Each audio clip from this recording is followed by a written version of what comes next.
Hello, everybody. Welcome to another Dhamma meeting where we will discuss the Buddhist practices of charity, morality, and meditation. Everyone who's interested is welcome to join. And we will go to our first participant tonight, which happened to be Marcos from the Netherlands. Hi, Marco. Hi, Ajahn. Good evening, good morning, or whatever the time it is. Good evening. It's afternoon, thank you. So how's everything? Okay?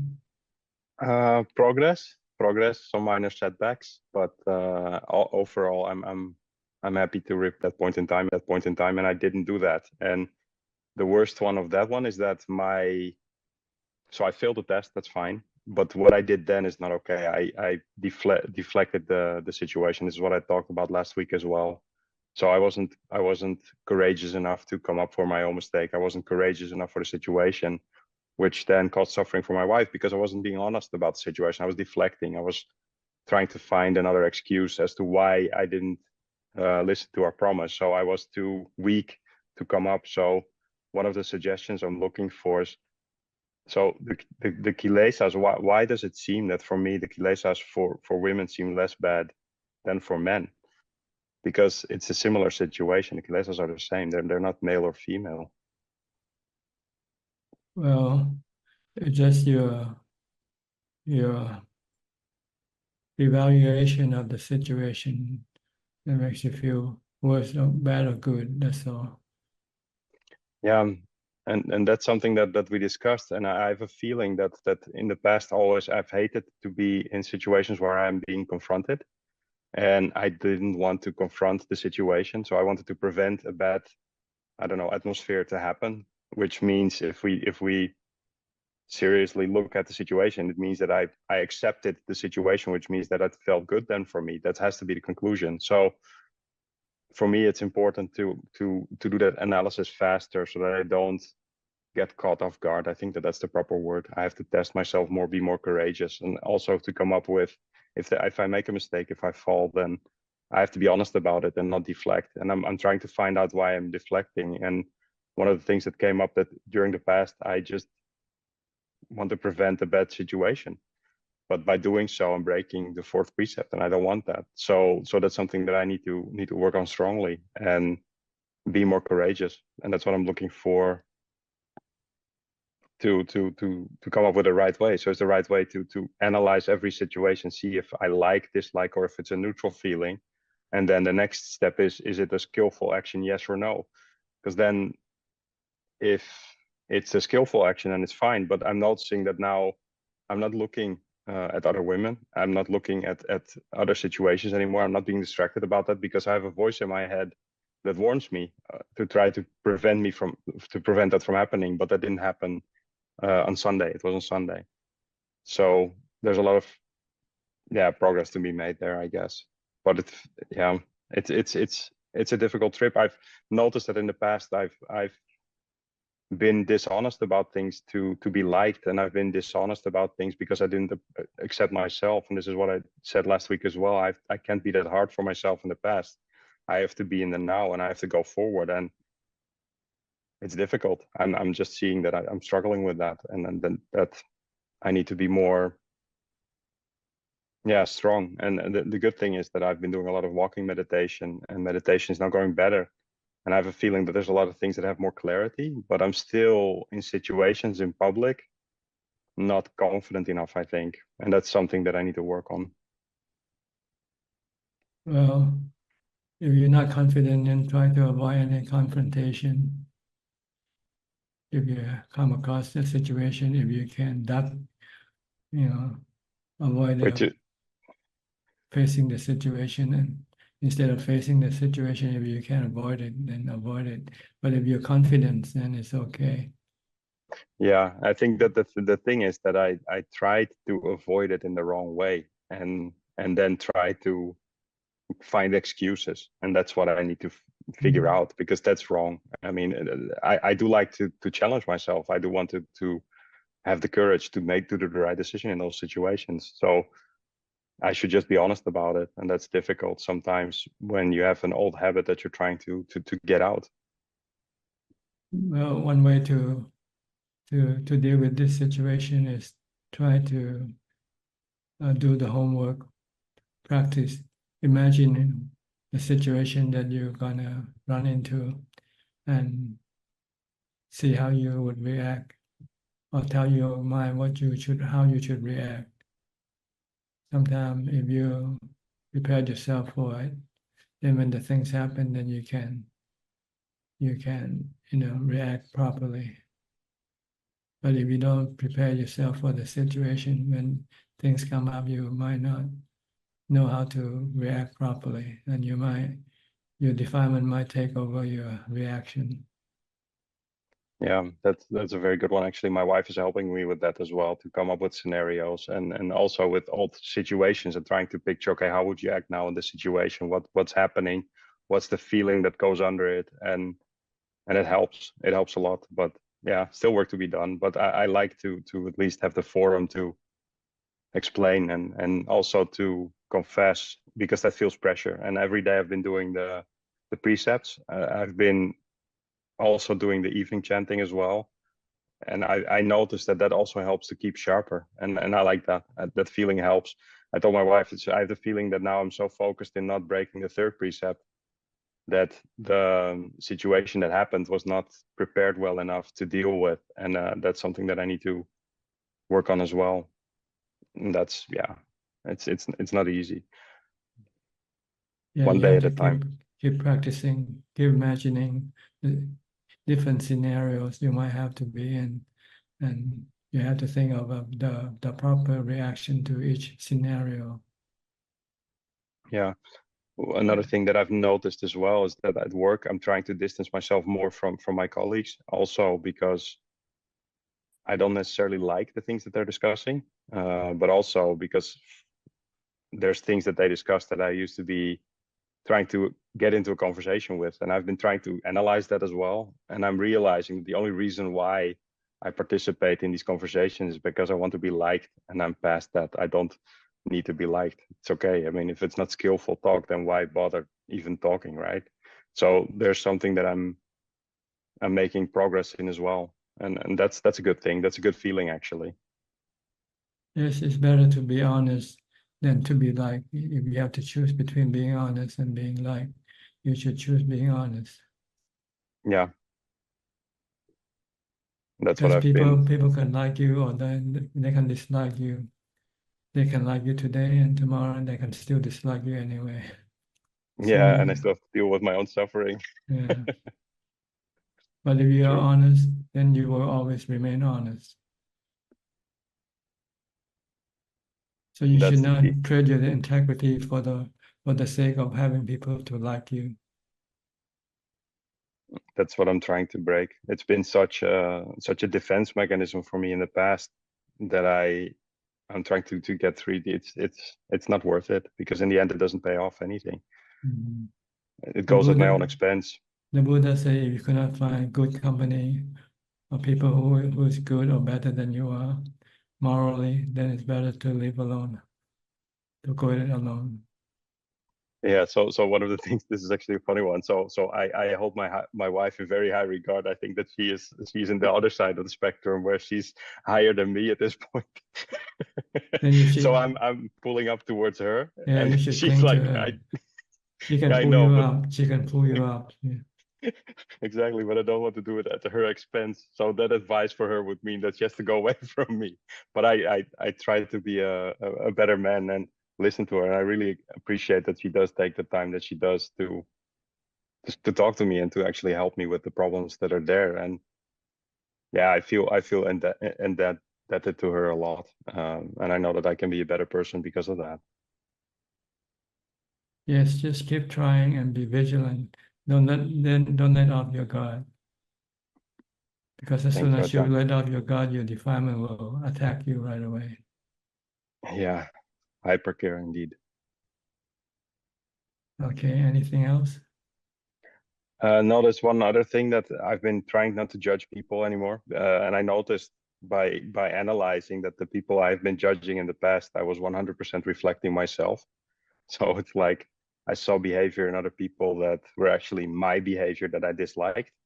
And that helps in the contemplation about and seeing my true self, and then seeing like, okay, so how dare you judge that person because you are doing worse things even, and that's helping me out a lot as well. Funny enough, it does help me with my professionalism too, because I'm distracted. I was distracting. I was talking too frivolous in conversations with colleagues, and I've been not doing that anymore. And it's been more peaceful for me as well, because I'm not worried about what people think. I'm just being to the fact, and that's helping.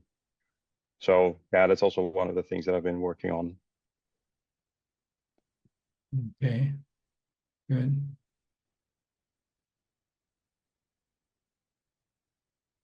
I don't really have anything to offer you at this time. That the only question that I would have for you last is what part of me would you advise me to work on most of all? There's so many flaws that I have that I've encountered. Well, you need to have the right tool to deal with your situation. And the right tool is being mindful all the time. And so try to stay mindful. And then whenever the situation comes up, your mindfulness will guide you to the right reaction. Because when you're mindful, you are less emotional. You will react more rationally than emotionally.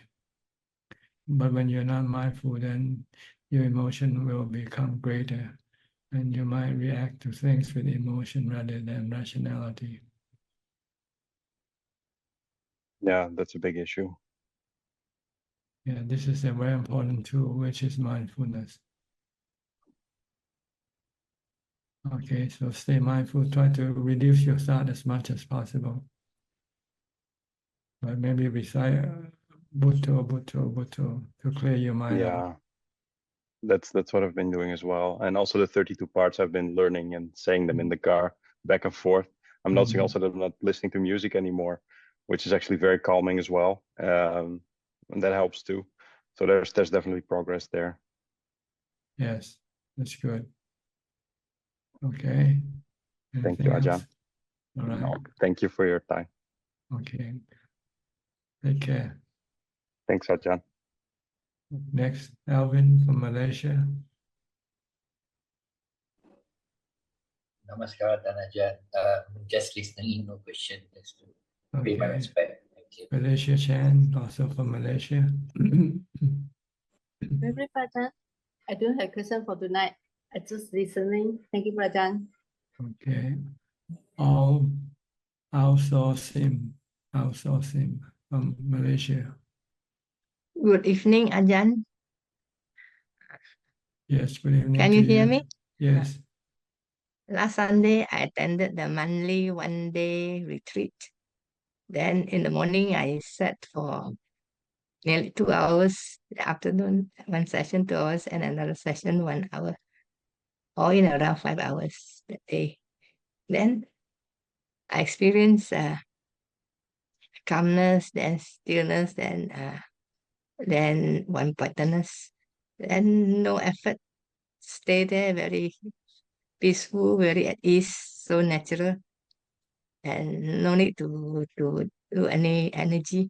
Just stay there in one-pointedness and mind knowing, and then no thinking at all.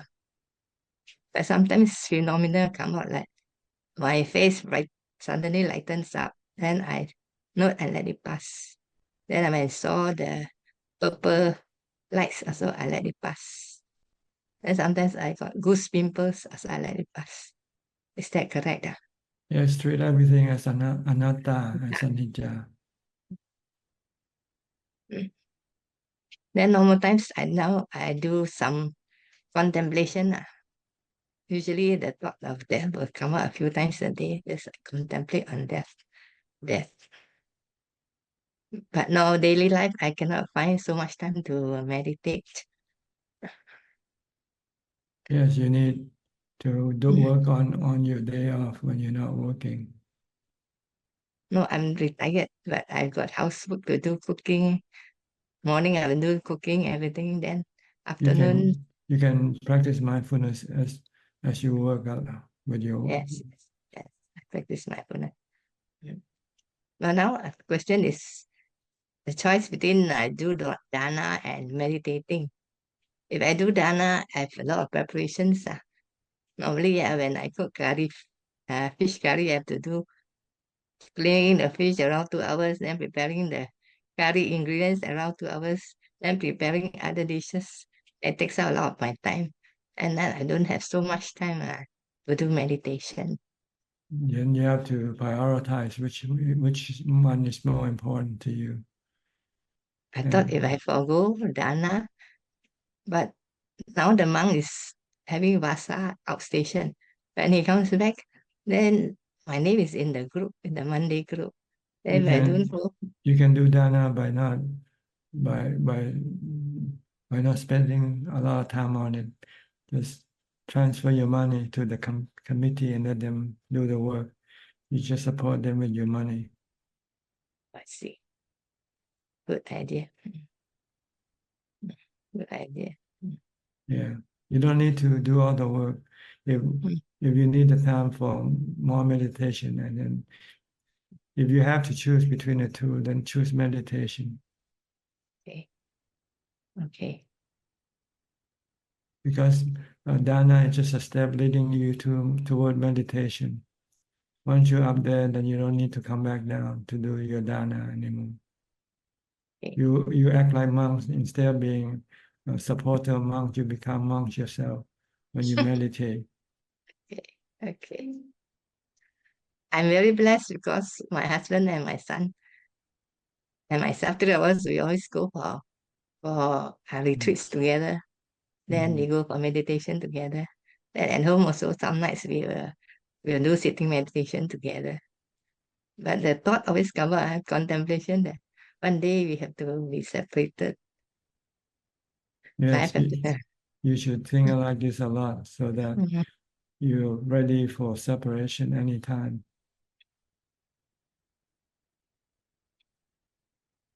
I told my son that we wishes to become a monk. He doesn't have to wait until we all pass away only to become a monk. I say, if you wish to become a monk, you can go ahead. No need to wait until we pass away. Good. Okay, anything else? Okay, nothing. Thank you, Ajahn, Okay, for your you're advice. welcome. Next, get Yenso from Penang.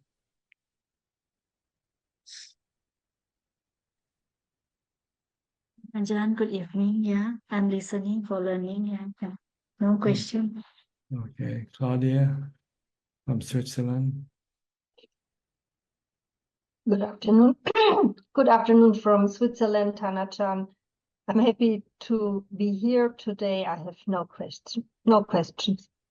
Now you have more time to join our meeting. Yes, I was caring for a family for 2 weeks, and currently I have off until the next family is in need. So I always enjoy the time when I have off, try to meditate as much as possible. It was quite difficult to meditate when it was so hot.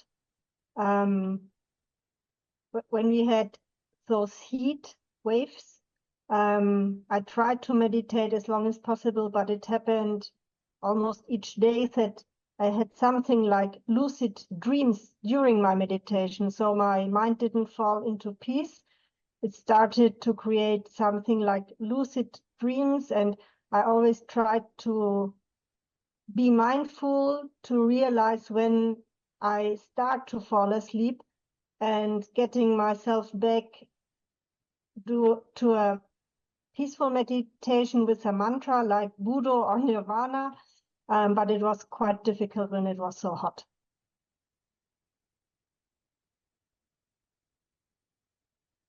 Okay, Yeah. try it. Keep doing it. Yeah. Then one day you might become used to the heat, and then the heat won't bother you anymore. Yeah, I will not give up. Mhm. Yeah. Okay. Thank you. Just take it as a challenge. The hotter the heat is, then the bigger the challenge for you. Yes. Yes.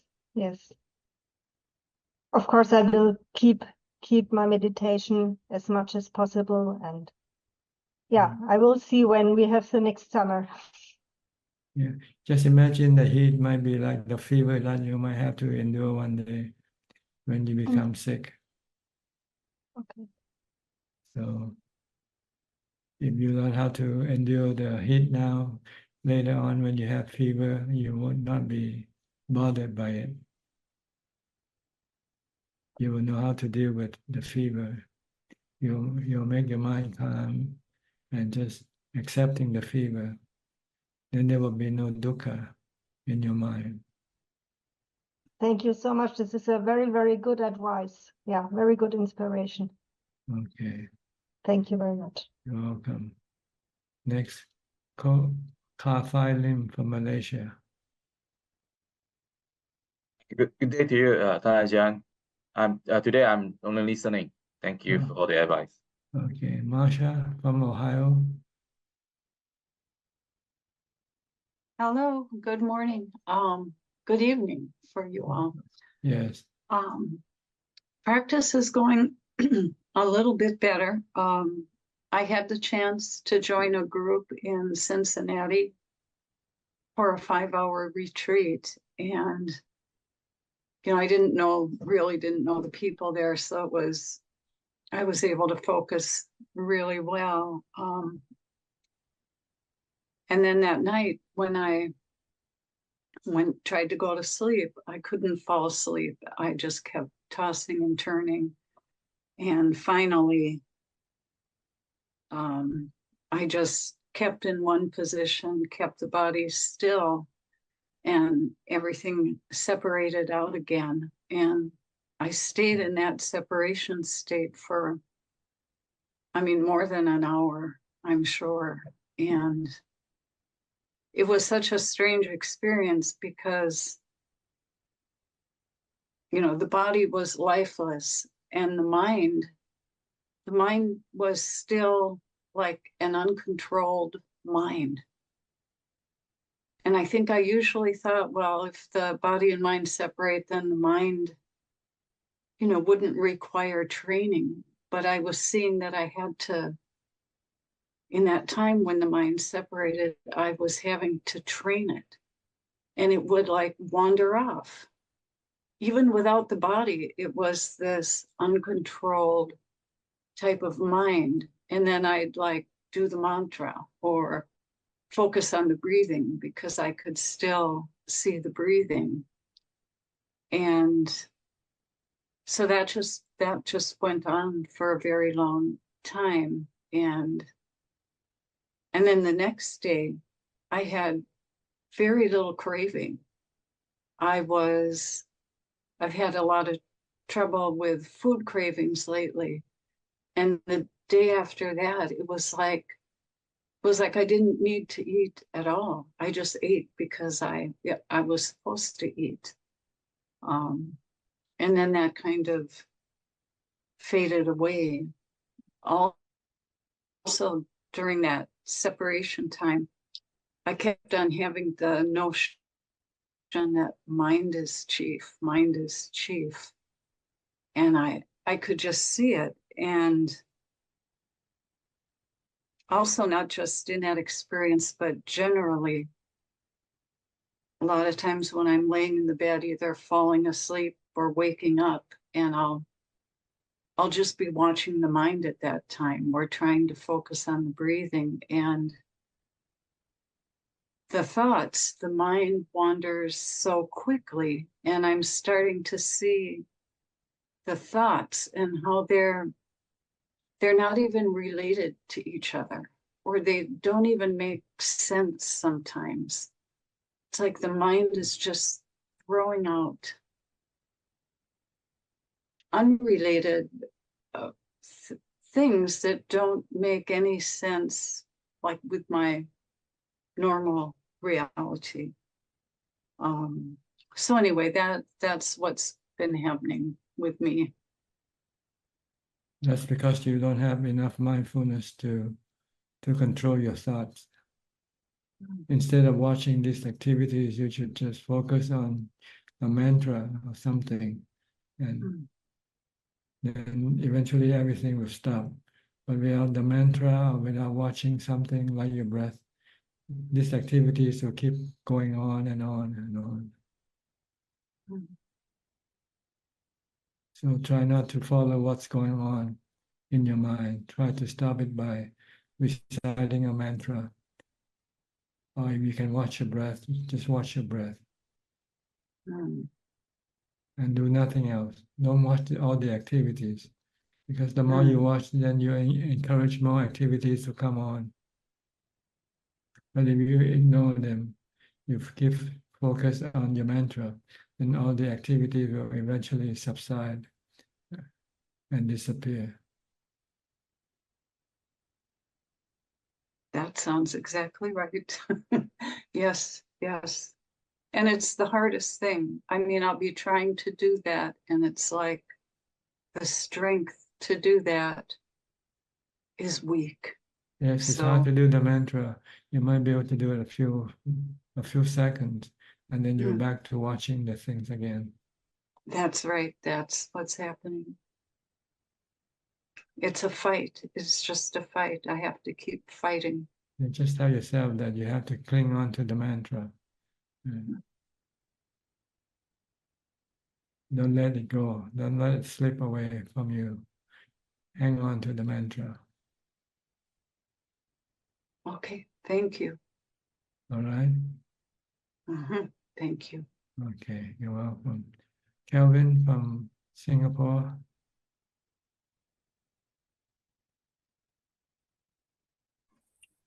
Greeting, Donovan. Yes, good evening. I have no question. No question. Yeah, I have no question. I'm here just to learn the Dhamma and to see you today.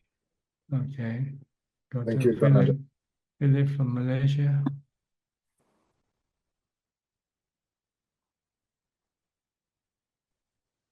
Good evening, Ajahn. I'm just listening in. No questions tonight. Okay. Alfredo from Sao Paulo. Hi. How are you today?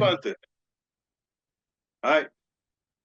My lung is full, but it's full. Bronchitis, asthma. Asthma, bronchitis. Yes, yes, yes. Painful? No, no. Full lung. Expector. Okay. Anicca. It's normal. Birth, aging, sickness, and death. Oh. I don't talk with that, but you don't have to talk to it. You just have to welcome it. That's all. Welcome to my world. You're part of me. I am very near the dead, but if I talk, I dead, but my practice is okay. Your practice is what? No, it's okay. It's okay. Okay. Keep watching your breath, then you won't die. Yes, yes, yes. As soon as you stop breathing, then you die. If you keep breathing, you won't die. Yes. Yes. I noticed that when I meditate with good perspective, good notes of breath. After meditation, my mind is very good. Yes. After meditation, your mind becomes more calm and peaceful and happy. Stabilize. Yes. Okay. Very good. But it's have to a good meditation, but not a good meditation. Only in breath. Yes, mindful. It's not a good meditation, not stabilize. A lot. Not good meditation. I think it's normal, but good meditation and not so good meditation. It's anicca. Sometimes you have good, sometimes you don't have good. Yes. It depends on your mindfulness. If your mindfulness is good, your meditation will be good. If your mindfulness is not good, then your meditation will not be good. Yes. So try to have good mindfulness all the time. Yes.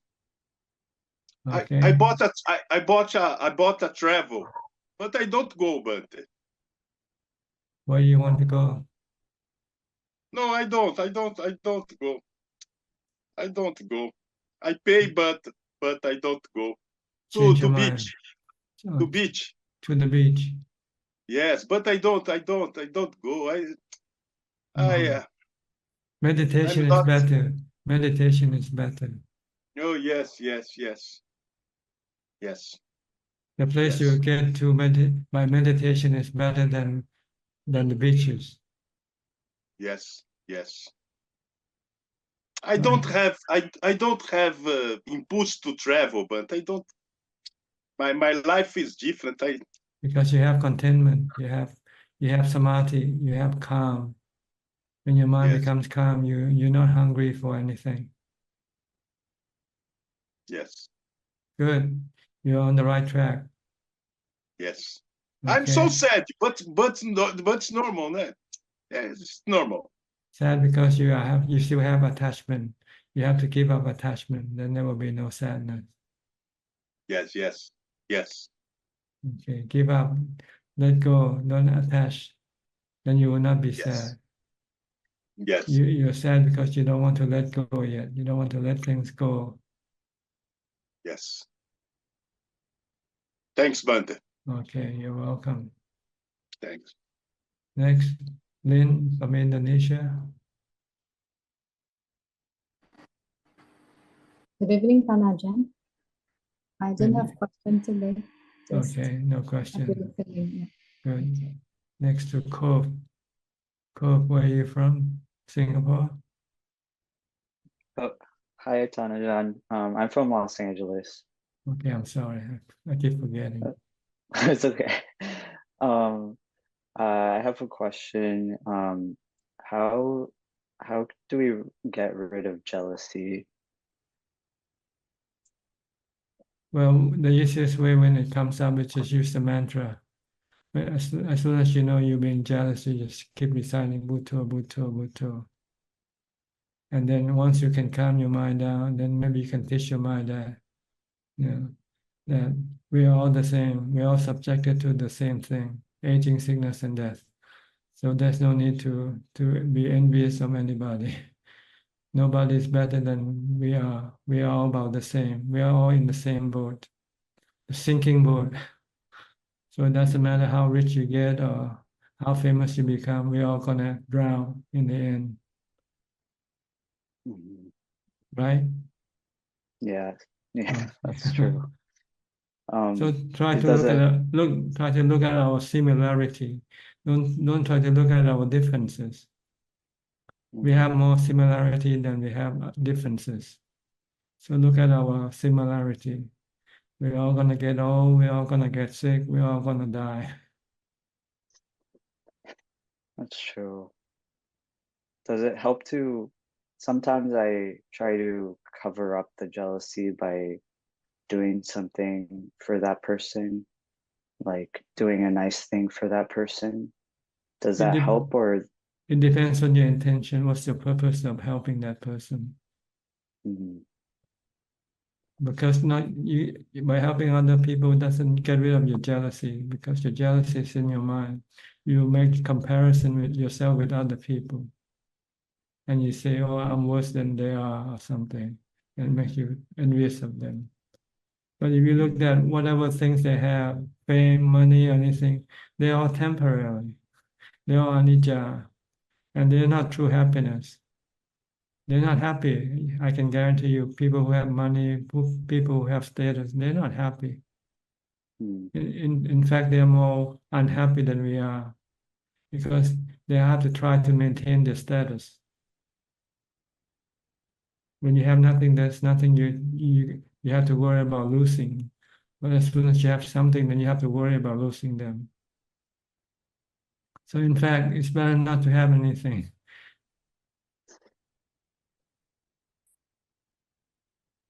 Yes. But Yeah, your even good looks. Even good looks and yeah, these are your defilement, your cravings. But you can counter this craving by looking at anicca. Everything is temporary. Anicca, impermanent. Doesn't matter what. Good look, one day we're gonna turn into bad look in the end anyway. Look at all the stars, the 60s, the star of the 60s today, they all look like old men. They're all old men now. true, that's true. Right? Okay. Yeah.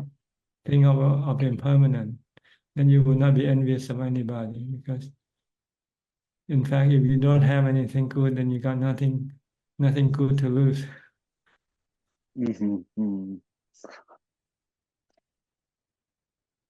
Okay. Good enough? Anicca. Yes. Thank you, Ajahn. Okay. Thank you. Is that all for today? That's all for today. You gave me a lot. Okay. So, yeah, thank you. I'll go to Rohini then. Rohini, where are you from? Sri Lanka or? You have to mute your microphone first.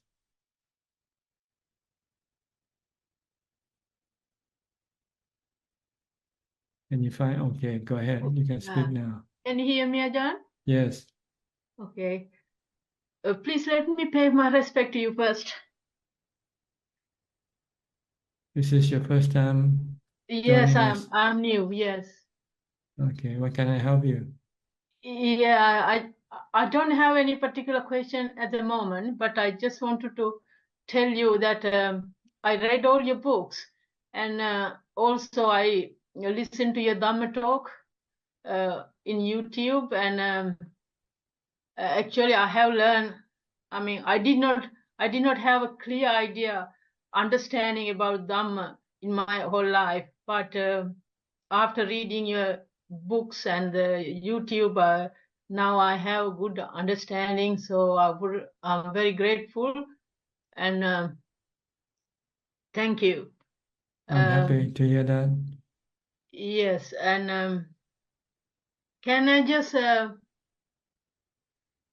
can you correct me if my understanding is wrong? Yes, go ahead.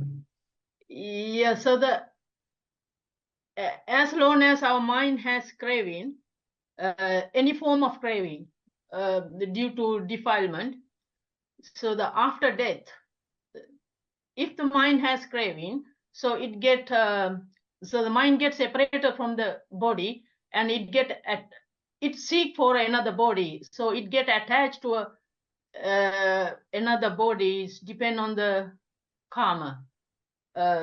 So this attachment take place as long as you have craving or the defilement. Am I right? Yeah, they are all the same thing. Craving, attachment, Yeah. or defilement. So the meditation is we do meditation because we Stop want to our make craving. We want to stop our cravings. Stop our craving, and that means to get rid of the sensual pleasure. Am I right? To get rid of our craving for sensual pleasure. We cannot get rid of the sensual pleasure. They are there. They're in this world. Okay. We want to stop our craving for them. Leave them alone. We don't need them in order to be happy. We will be better off not having them. Yeah. So this is. I mean, I didn't know this is. It's just. I mean, I'm originally from Sri Lanka, but it's just a ritual. So I did not have any clear. Only after reading your books and just 3 months, I just met you in the internet. Now nearly 3 months. So since then I started I did meditation casually, but I did not know why I was meditating. So now I do understand, but still I have a lot of defilement. That means I can sit on meditation, but the problem is my mind goes everywhere. So this is what now I have to work on. You have to work on mindfulness. When you Yeah. meditate, you cannot just sit alone without mindfulness. You have to have mindfulness to stop your thoughts. Yeah, this is what is a challenge really. So I had to work on it. So I just alternatively walking meditation and the sitting meditation, and then reading, then back to your reading your Dhamma books again and again. So I'm retired, so I have enough time. You should So also this is how I spend my time now. You should also do mindfulness during every activities. Besides walking, sitting, or reading. If you're cooking, you should be mindful of your cooking. If you're taking a shower, you should be mindful of taking a shower. Yeah, all the time. Everything that you do, you have to be mindful. Not just sitting or walking meditation. You have to be mindful with everything. If you can do this when you meditate, your mind can become calm easily and quickly. Yeah, this is what I'm working on now. It's a bit hard, but I will get back to you again. So when I come across any, because I haven't improved yet, so I haven't.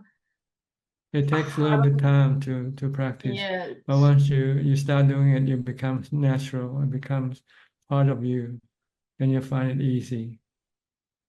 Okay, thank you. Okay, you're living Thank you very alone? much. Are you in the States or where are you? No, I'm in England. Sorry, Yeah. I'm from England. I see. Okay. England, but originally from Sri Lanka. Okay, and we are retired now. I'm retired. Good. So you have all the time for study and I'm practice. retired, but I'm retired from my main job, but I still do private tuition. You know, I teach chemistry, so that Okay. is that's mainly at the weekend. But I mainly at the weekend and just a couple of hours during the week. Good. Keep you busy. Yeah. Okay. Nice talking you. to you. Thank you. If you have Thank any you. question, you can always come in anytime, every Tuesday. Yes. Yeah. This time I'm free always because the children come after 5 o'clock. So Okay. UK time, this is now 2 o'clock. I So I see. can, join. Okay, good. See you again. Thank you.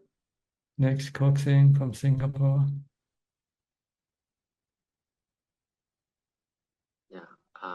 Good evening, Ajahn. This evening, I'd like to ask you some questions regarding the interview that you have with Clear Forest Monastery. Yeah. In one of the questions you mentioned about you mentioned that one has to be convinced that the pressures from jhana is better than the pressures that we can get from the sensuous pressures. So maybe Ajahn, I like may you elaborate how can we convince oneself that the pressures that we get from jhana is more superior than that of sensual pressures? Well, the most what you call the thing that will have the strongest impact on you is the experience itself. So you just somehow have to meditate until you get into jhana. Once you get into jhana, then you'll be 100% convinced. But if you haven't got there yet, then maybe you have to rely on the experience of the noble disciples of the Buddha. Read about his experience, how he described the experience of jhana, and then you can use this as something to convince you.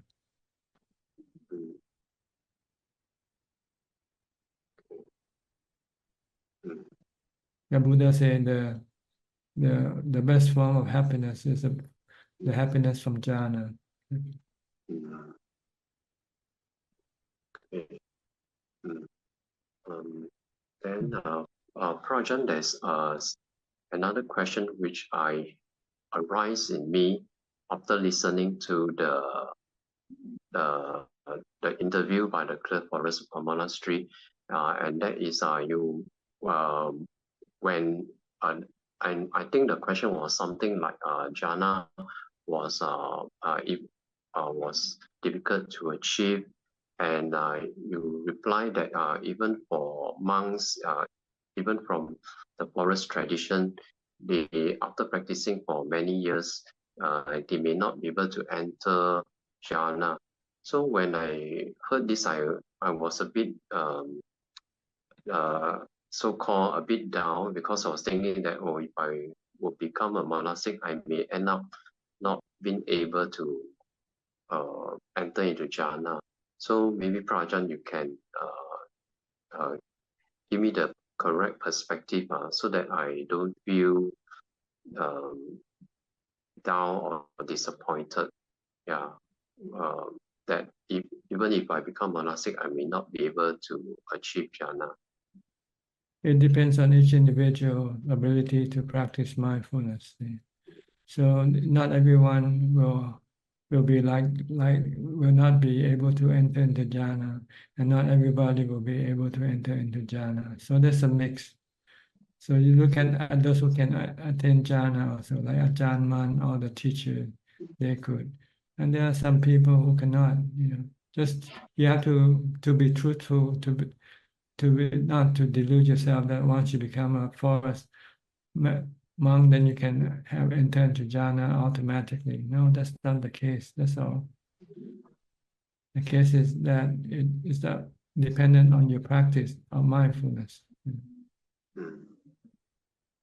So you have to look at the general picture. Just don't look at just a small portion of the picture.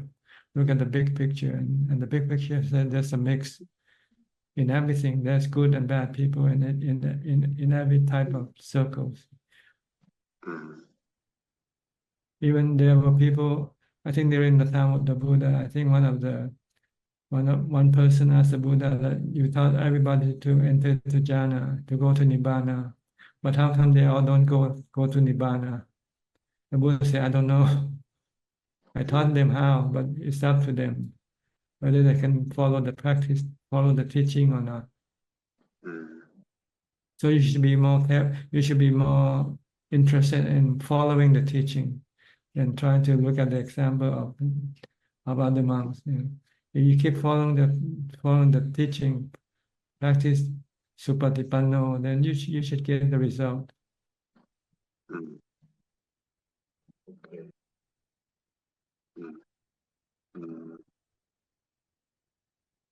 Okay. Yeah. Okay. Thank you, Prajan. Look up to those people who got the gold medals. Don't look at those people who didn't get any medals. Yeah.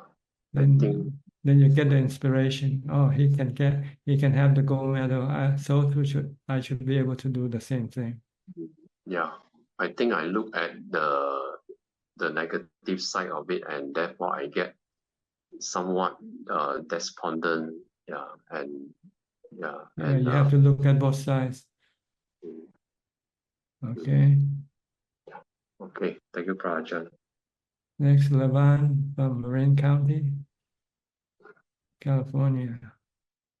Ajahn, I just like to clarify that when we recite Puto, Puto, Puto, it's just to have the mind, just so that the mind have an object to focus on.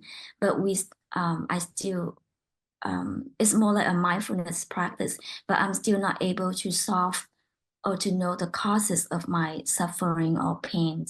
Is that That's right? It's a different practice. To know the cause of your suffering is wisdom, and so you use the Four Noble Truths as the template to solve your suffering. Anytime you have suffering, the Buddha says either caused by your sensual pleasure cravings, or craving for being, or craving for not being.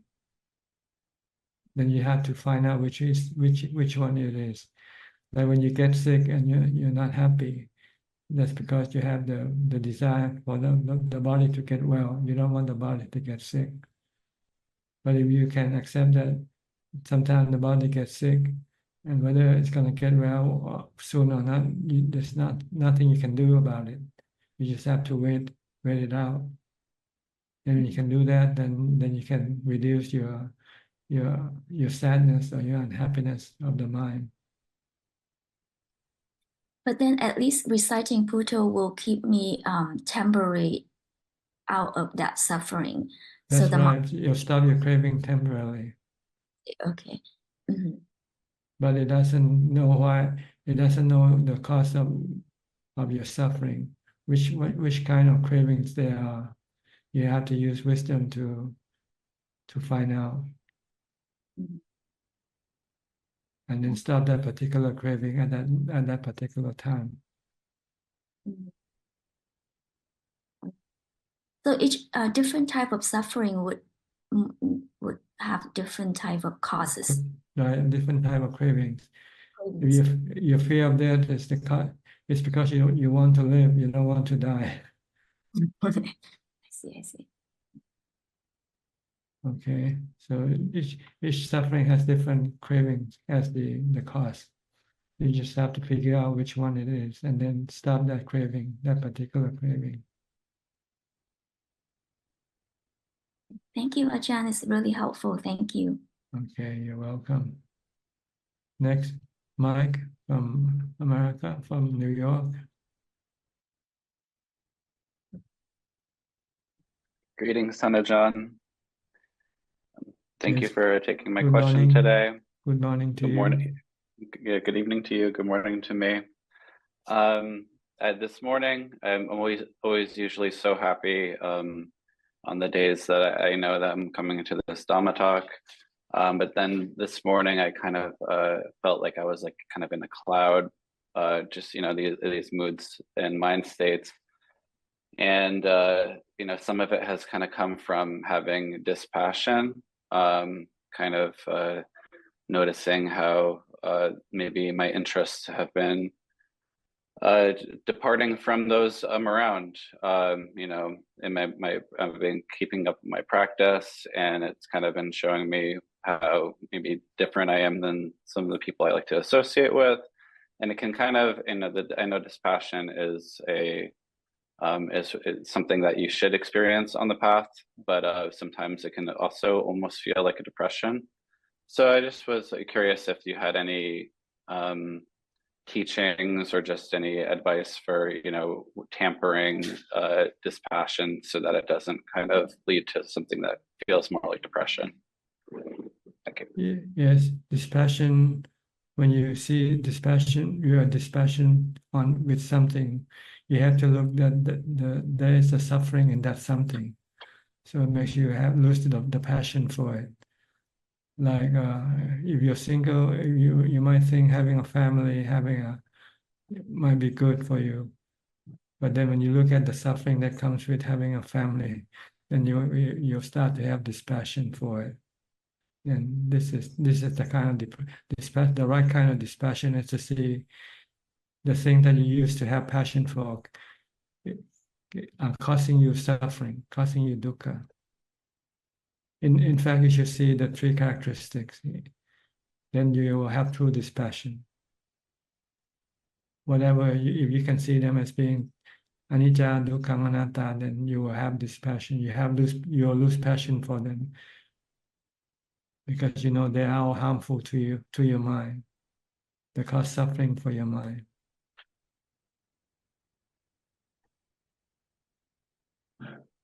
Otherwise, it's not true dispassion if you don't see them as being anicca, dukkha, anatta. Seeing them that they're the one that will cause you suffering.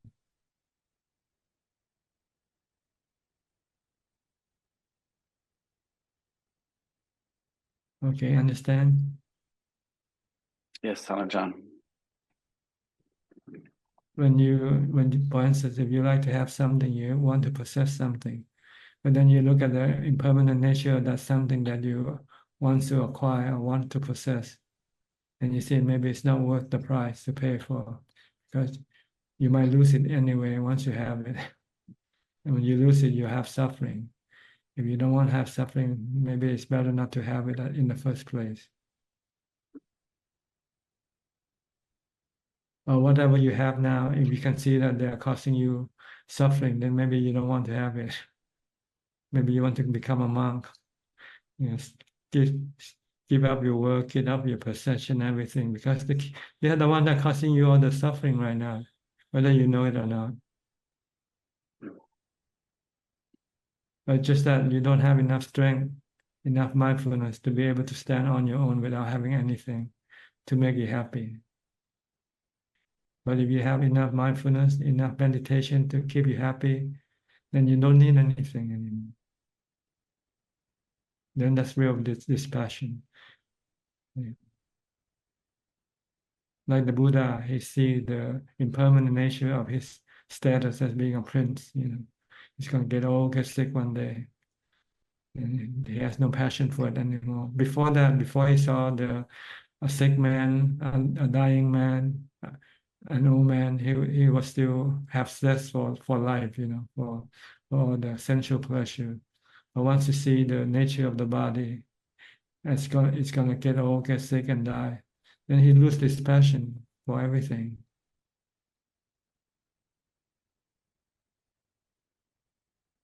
Okay, so if you want to have real dispassion, you have to look at the impermanent nature of things that you have passion for.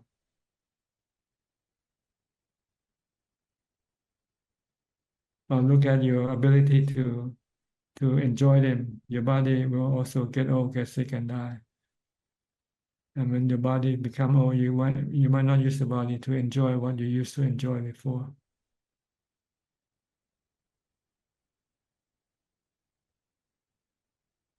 Okay, this is how you get dispassion. See the dukkha inherent in everything that you have passion for. Because they are impermanent, they are anicca, they are anatta, you cannot control them.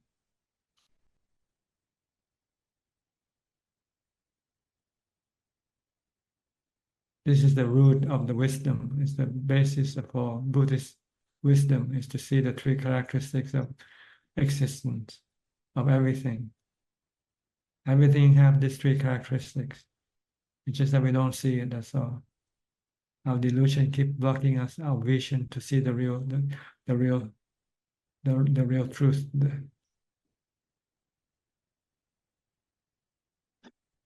So we need to contemplate on anicca a lot. The Buddha teaches all Buddhists to always contemplate on the impermanent nature of the body. Having been born, we are subjected to aging, sickness, and death, and separation. Just keep reciting, just keep reminding yourself this way every day, as many times as possible. Then your vision of the world will change from being permanent into being impermanent, from being a place of happiness to being a place of unhappiness, of sadness.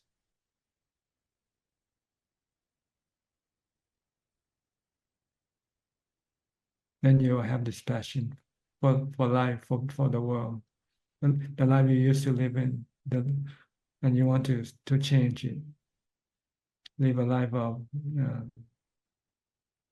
solitude, a life of simplicity, life of calm, peace of mind, contentment, from meditation.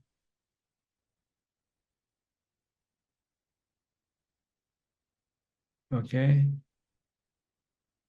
Thank you, Tanajan. Does this answer your question, more or less? That was very good. Thank you very much. Okay. Next, we'll go to Nining from Indonesia. Yeah, Ajahn. Good evening, Ajahn.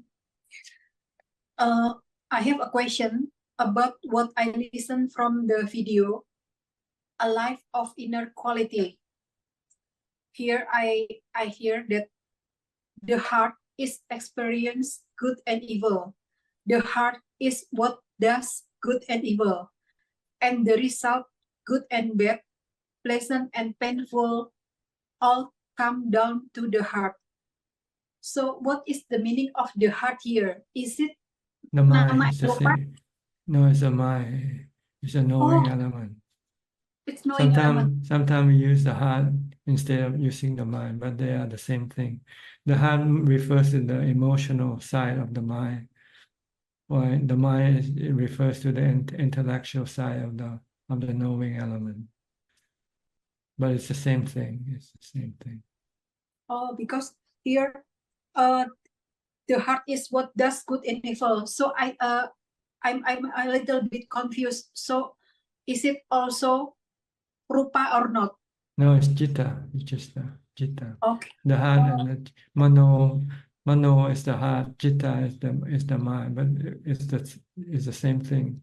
One is on the emotional side, the other on the intellectual side. Oh, I see. So straight to the heart, straight to the heart. It means straight to the mind, straight to the mind. That's right. That's right. Not the heart, not the physical heart. Yeah, that's why, because place your life in his hand by following the practice like a warrior. So before I'm confused. So I know now I understand. Have you heard of broken heart? Okay. It's not your physical heart is broken, it's your mental heart, your mind. Yeah. Okay. Okay. I know. Happy heart, broken heart, But sometimes we can say happy mind or broken mind also, but sometimes the two can be interchangeable. They're the same thing. They refer to the same thing. I see. So yeah, now I understand, because after the video ends, I asked to myself, what is the meaning of the heart here? So I already know from Ajahn explanation. Okay, good then. Okay, thank you. You're Thank you, Ajahn. welcome.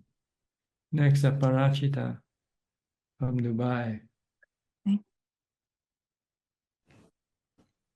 Hello, good evening, Prajan. Good evening to you. Yes.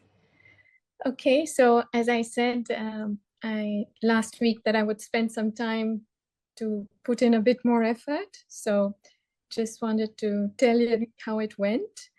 Of course, mixed, meaning it was good to allocate time and not do much. I found not eating okay, that wasn't difficult. First day, I was quite determined. I did a lot of effort. Second day, I waned. Then third day, I got back on. So it was like that. However, I know that's how practice is. One thing I felt was that I can't also always control the dropping of quietness, but I can, as you keep saying, work on being mindful, because that can just happen and unexpected, and sometimes it doesn't. But I think it's also my effort, I realize. But yeah, that's it. Yes, sometimes your mind can become calm when you're least expecting it. Yes. When you're anticipating it, it doesn't come calm. It doesn't come down. But when you're not anticipating, you're being mindful, then suddenly it can become calm without you realizing it. So just keep maintaining mindfulness. That's the main important ingredient for meditation. But don't try to anticipate or expect the result will have to come right away. Sometimes it might be a little bit later when you're not expecting it. When you're anticipating it, it becomes shy and doesn't want to show up. And also maybe in that anticipation, I sense in me, there is a clinging. So it's actually not being truly mindful. That's like right. that, It's craving, and anticipating is craving. It's and got an element. craving will block your mind from becoming calm. Yeah. So the true mindfulness is No just craving, no just craving. this kind of Yeah. effort. Yeah, like, and just, yeah. Just be merely knowing. Mm. Yeah. Just keep trying doing it, practice is like this, up and down, like a roller coaster. But at least it keep rolling up higher and higher. Even though when it keeps coming down, up and down, it keeps going up. Yes. The more you practice. And you understand better the practice, and you can then understand better. That is true. And I also read something which got a little, of course, it's there in yoga as well. You said, or that Buddho or Puru, right, is also used, is the seer or just the person or the knower. The knower, Yes. the knowing. Yeah, so in yoga also they say Purusha, like, everything else is just life, nature, but that which observes. So yeah, I think we all get trapped thinking what is not in me is me, whatever. So yes. Okay, good. Yeah. Just keep practicing, keep studying, and you'll have a deeper understanding of the path of what you do. Yes. Thank you. Thank you. You're welcome. Next, Saket Anita from California. Hello, Ajahn. Good evening. Good morning to you. Good morning. Thank you. Ajahn, I had a couple of questions. One is that many times after work, when I come home, I feel very stressed, or my mind is very agitated, and I just feel like maybe I should just go to sleep and sleep it off, or maybe I should go out and have ice cream or some dessert or something. Like, I just find it very difficult to be with that kind of a mind. What is the right thing for me to do at that time? Well, try to restrain your desire to relieve your suffering that way. Try to say maybe you should try something different, like meditating or do some type of mindfulness, like chanting or saying the mantra, or listening to Dhamma talk.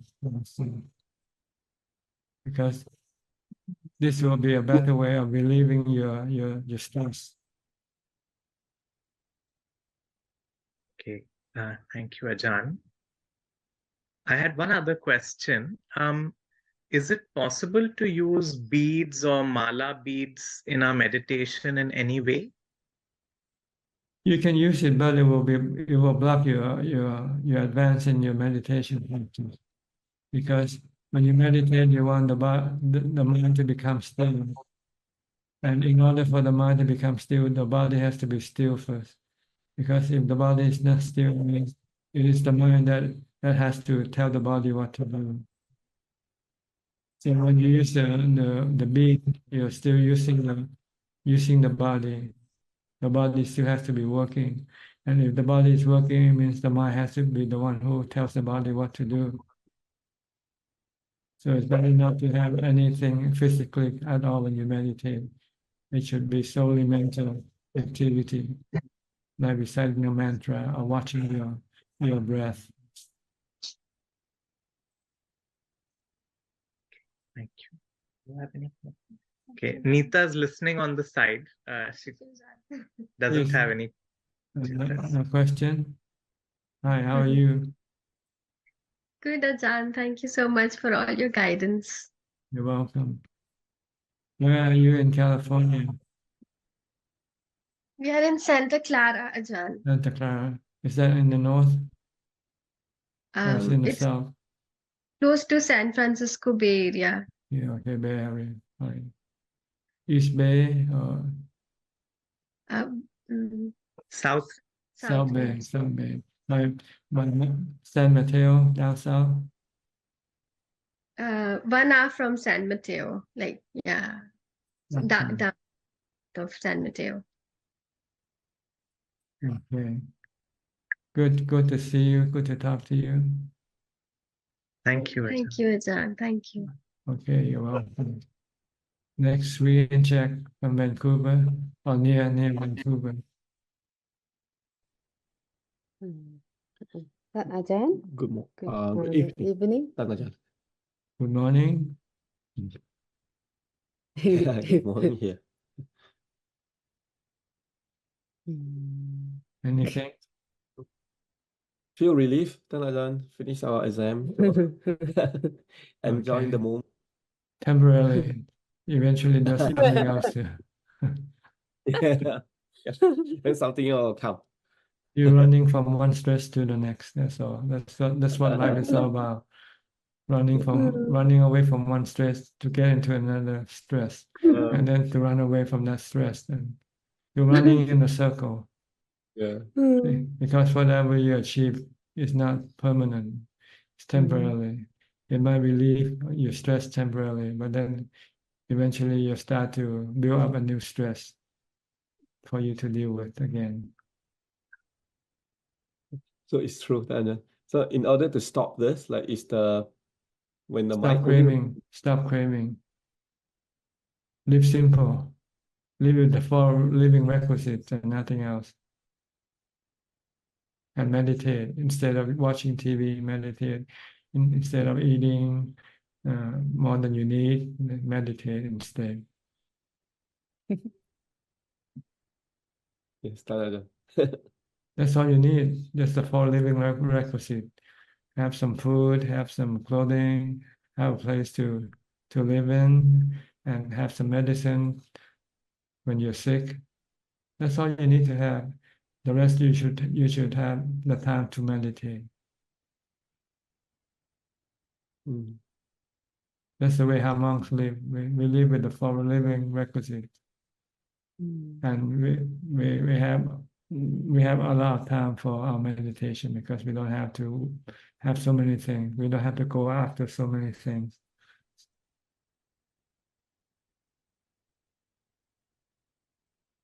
And sometimes sometimes monk also doesn't have medicine too, right? Like, but you They have natural medicine. During the Buddha's time, monks make their own medicine. They use urine to and with some type of fruits. yeah, I heard. I'm not sure what the word marinate. You use your urine to marinate the fruit, and Yeah, then you drink the result of the marinade. When you Yeah. get sick, when you have stomachache, or when you have headache. Was it like olive or something? Yeah, some type of fruit, olive or whatever. It's natural. They have medicinal value if they're mixed with urine, your own urine.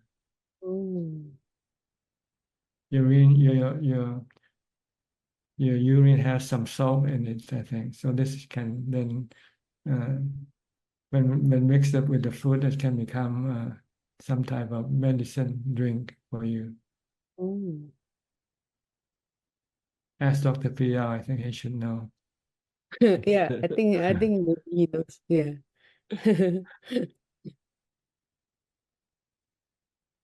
Anything you like to ask? No, I was thinking like, so Tanda, if like ordinary like Putujana, they live like what you were saying, kind of live like the life of monk, but they are not monk. Like just practice meditation, they'll be able to achieve like jhana, and then with the Dhamma books, then they'll be able to get to first stage of enlightenment. You can get to all 4 stages of enlightenment.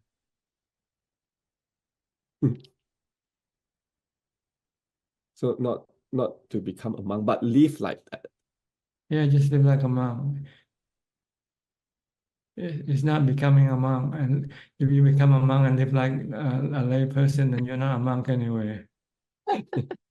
Which what happens today. A lot of monks live like lay people do. They have television, they have, they have things that's like maybe better than lay people do, some monks. It's not the title. It's how you. It's how you live, how you do it. It's the action that counts. Yeah, that's so true. Ajahn Nota Mahabua used to say, when you shave your head and put on the yellow robe, the defilement are not afraid of this. Oh, I like that. Oh, They're afraid when you start to meditate, when you practice keeping the sila and meditate, then that's when the defilement will start to be fearful of you. That's such a beautiful saying. I love what he said that. Oh, wow. If having yellow robe can scare the defilement away, then those people who sell the yellow robe will become enlightened already. Yeah, that's true. The So defilement it's not the form that counts, it's the action that counts. Like I lived like a monk for 1 year, see, before I became ordained. I studied how monks live, and so I lived that way. So I'm pretty much maybe 80% monks and 20% laymen. Wow. And after living it for 1 year, I know I'm ready for putting on the robe. Before that, I'm not sure whether I could last if I put on the robe, if I could resist my cravings or not. But after practice, having the enough mindfulness and wisdom, I'm quite confident that I could maintain what you call control my cravings. So I then could take up the road. Yeah, you always you have Suchart, right? I don't like you said that you have the truth, like meaning you don't lie to yourself, right? You only do it if you can you have the truth that you can do it. You say something about Suchart, like when we is the Resolute. truth, like something like we don't lie to ourselves, something like that. You were saying, Well, you have to know whether you can keep yeah. your intention or not. Some people have the good intention, but when the time comes, they change their minds. It means they don't have truthfulness in themselves. At one moment, they say, "Yes, I will do it," but when the time comes, you then change your mind. Say, "No, I don't want to do it anymore." And this means you don't have satya, truthfulness. You're not honest with yourself. Let's put it that way. Satya is honesty. Honesty, yeah. I didn't really understand the Suchart until you talked about Suchart as in like the honesty to yourself. Especially to your intention, to your resolution. People make New Year resolution, but they don't have satya. After three or 4 days, they forgot what the resolution was already. I didn't understand that term until you explained, Suchart, and then it's actually important to have Suchart with ourselves, like to be honest with ourselves, like with our intention, right? Yes, it's a good tool to force yourself to do good things. If you don't have this intention and truthful honesty with your intention, you will not be able to do anything successfully, because you can change your mind anytime you want to. But if you're honest, once you made up your mind, once you make up a promise to yourself, this is what I'm going to do, then you cannot break that promise. Yeah, it's such a powerful, yeah. That's what the Buddha became enlightened when he sat under the Bodhi tree. Yeah, He set up his resolution and being honest to his resolution. He said, I'm going to meditate until I become enlightened. If not, I won't get up from the seat. Even if the body should die, if the blood in the body all dries up, he will not move, he will not get up. So you need to have something like this to force yourself to face your defilement and get rid of your defilement. I always try to become weak when we come across our cravings. We melt like wax every time we have cravings. Melt like wax.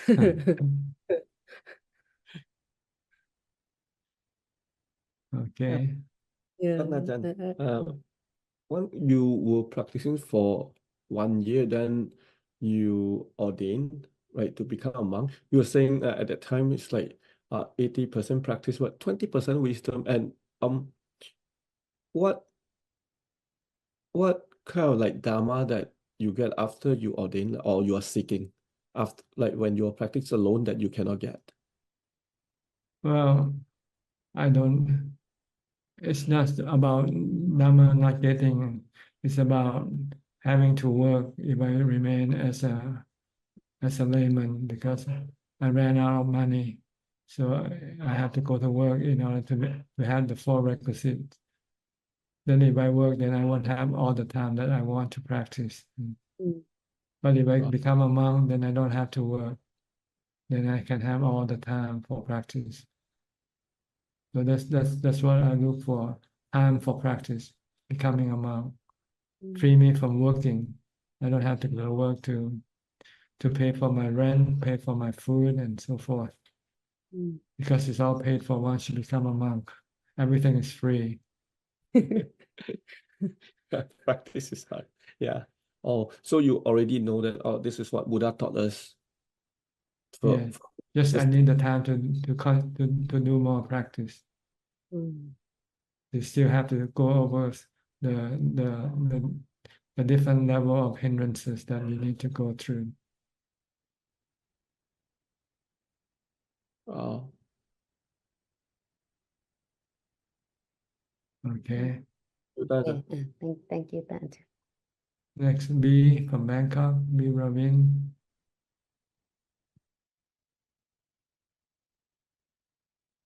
Good evening, Prajan.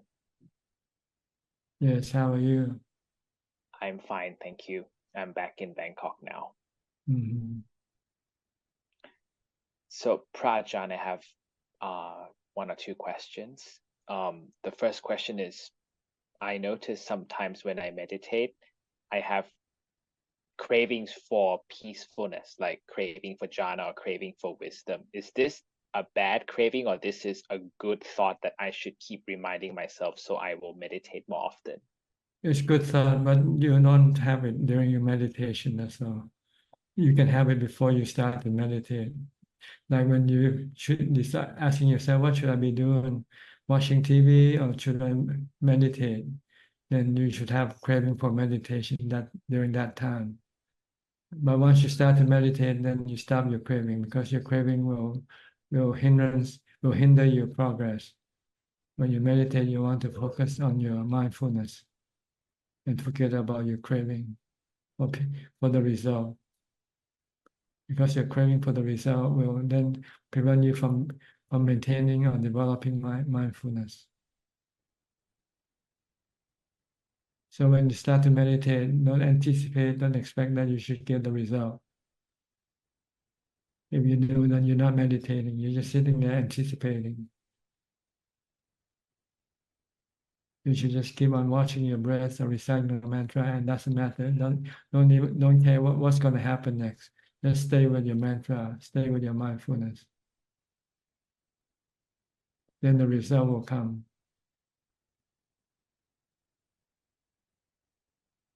Yes. So we can have the thought before, but when we're about to meditate, I should just clear my mind and focus only on the mantra, and whatever happens, just let it happen. Yes, let it happen. Don't anticipate, don't expect.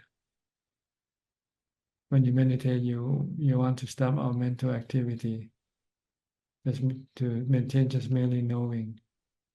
Know your meditation object, know your breathing, or know your mantra. Yes, Prajhan. And sometimes when I meditate, sometimes there may be a few thoughts that come into my head. I should immediately go back to the back to the mantra, right, to keep That's it right. calm. Hang on to the mantra. Don't leave the mantra. Don't leave your meditation object. Even if some good experience arises, maybe you feel rapture, or you just ignore everything. Just be merely knowing and come back to your mantra or your breath if you use the breath. So just observe them, but don't Focus, because the focus will make the mind become calmer and calmer, and eventually completely 100% calm. But if you start to pay attention to other thing that appears, then you're stuck there. You won't go in there any further.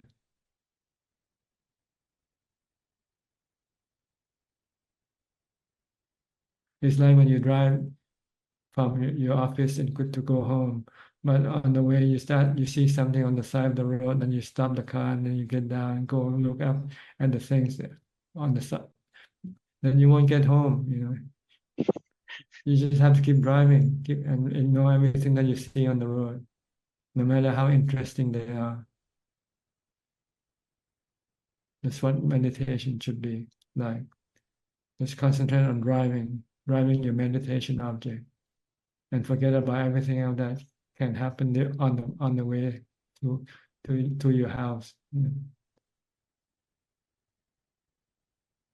So it's like one pointedness. Yes, you want to go home. You don't care about what's going on the street, on the path leading to your destination.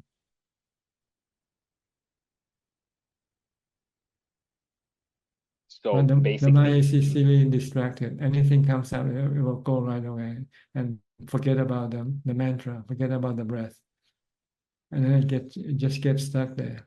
It cannot go anywhere further, because you're not meditating anymore. You stop meditating. You start to pay attention to things that appear in your mind instead.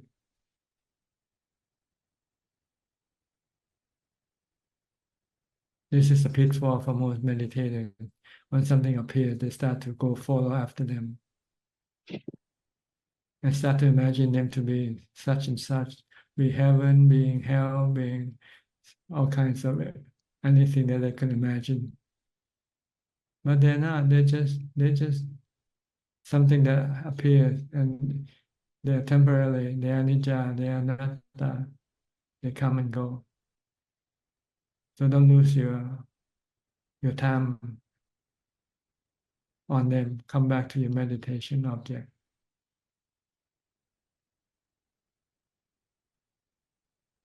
Okay. yes, Prajhan. So just focus only on the meditation object. Whatever That's right. comes, just observe, merely know, but don't pay attention to it. Come back to your meditation object right away. Because as soon as you know them, it means you're not watching your breath, you're not reciting your mantra, and come back. Yes. It's like a distraction of the Mhm. mind. Yeah, the distraction of your meditation. It stops you from meditating. Without knowing, and you still think you're meditating, when in fact you're not meditating anymore.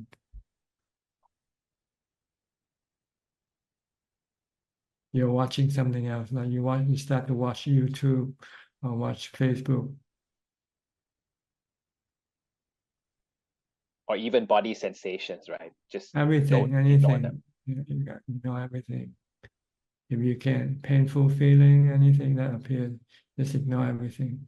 Then they won't bother you. But as soon as you start to pay attention to them, they'll start to bother you, because you'll start to have aversion and craving. And then you, instead of stopping your mental activity, you're generating more mental activities.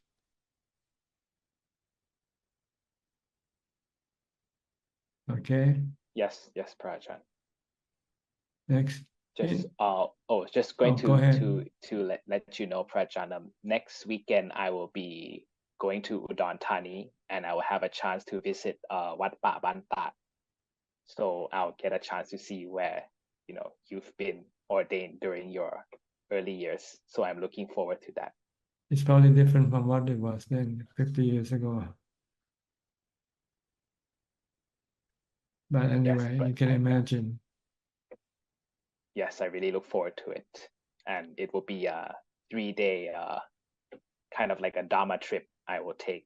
So I look forward to it. Okay, good. Yep. Maybe it will Thank you, inspire you Prajan. to be. Maybe it will inspire you to become a monk one day. Possibly. But thank you so much, Prajan, You're for your welcome. teachings. Next, Belinda from Singapore.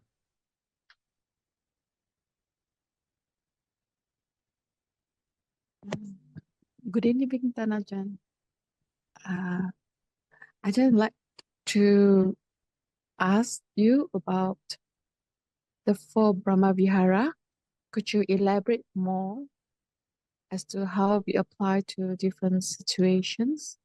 Like when we look inwards, see how we are feeling and what is surrounding. Like for instance, if I feel angry or if I meet someone who's angry at me, or how do we apply on that?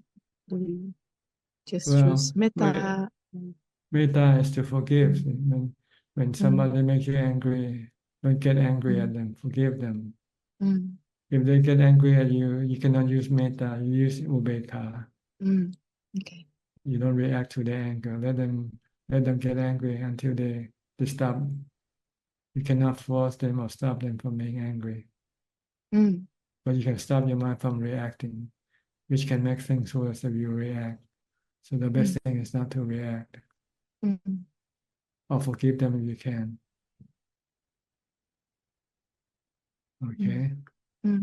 If you see somebody needs some help, give help. This is karuna. If you see somebody have advancement or progress in whatever they do, congratulate them, show your joy with them, joyful. Even if someone can take away your boyfriend, you should show some congratulations and okay. If you're happy having my boyfriend, you're welcome. You can have him. Don't get angry and don't get mad when somebody is getting better than you are, being more happy than you are. Don't be envious. That's what.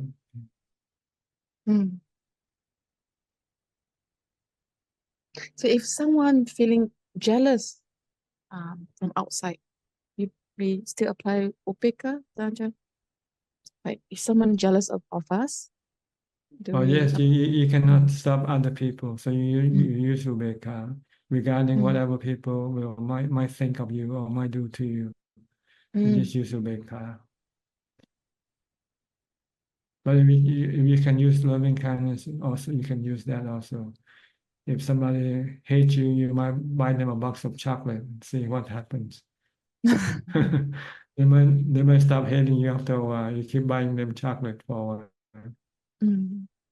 But if you keep buying chocolate and they still hate you, then you can stop. It means that it doesn't work.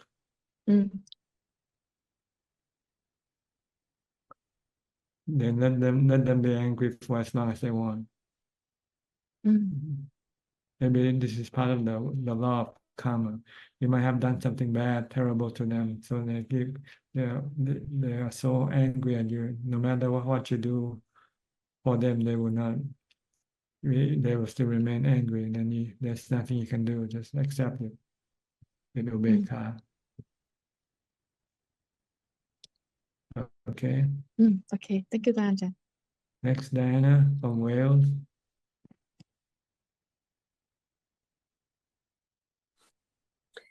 Greetings, Tanajan. I wanted to ask you, some things are going better. I think I have more self-control and But other things, I have, I seem to need to be busy all the time, and I find it really hard to calm my mind down, which I feel like is either avoidance or I don't know quite what. I just wondered if you had any advice, please. Well, whenever you feel restless or agitated, try to recite a mantra. Keep reciting mantra. This will dampen, it will slow down your restlessness and agitation. Or you becoming ambitious, being overly greedy. No, not really. It's just like if I have nothing to do, I look for things to do rather than just being able to Well, tell be yourself, peaceful. meditate. Meditate is the best thing for you to do. Whenever you look for something to do, tell yourself meditation. If you want to do anything, meditation is the best thing for you, for your mind. You never thought of this choice, right? You always should I watch? Should I eat? Should I drink? Well, it's all the jobs that need doing, and I'm like, oh, and I need to do this and that and the other, and the garden and the clear the attic, and but yes, you're absolutely right. The one thing I need to do is to meditate. Yeah, you should add this to your option every time you ask yourself, what should I be doing? I should be meditating. And you can do it right there and then. It's so easy, it's so simple. Just sit down, close your eye, and start watching your breath. Or recite the mantra. Yes, thank you. I do use the Buddha a lot. Okay. I find it really helpful. It does work. Our problem is we have aversion for meditation. We just don't like it. Even though we know how good it is for us, but we still keep having aversion for it. Yes, I do it, but not for long periods. So yeah, because your mindfulness is not strong enough to last a long time. So you have to practice more mindfulness during the day. Yes, I will definitely add it to my to-do list. Yeah. So every time I want to be busy, I can think, oh, I got time to meditate. That's right. What better things to do than meditation? The Buddha said the consequence of the effect of your meditation will give you the best type of happiness. All right. Yes. The other thing I seem to struggle with is when people are being very negative and they're moaning a lot. And I know that's my problem as well, because I just have to let people be. Yeah, you just treat them like the storm or the rain. You cannot stop them. If they want to be bad, it's up to them. You cannot stop them. You have to just learn to live with them. That's all. Accepting them. I think part of it is because I feel it's not good for them to moan all the time, but that's not really up to me to say that, is it? They have to make their own minds up. That's right. They cannot stop themselves. That's a problem. Thank you so much. Okay, you're welcome. They're like the weather. Look at people like the weather, then you'll find it easier to live with them. Okay. Live with them with equanimity, ubeka. This is part of the four Brahma Vihara, four what you call translation in English, the abode of the Brahma. Okay, good. Yes, thank you. Next, Lisa. Lisa, where are you from? Singapore?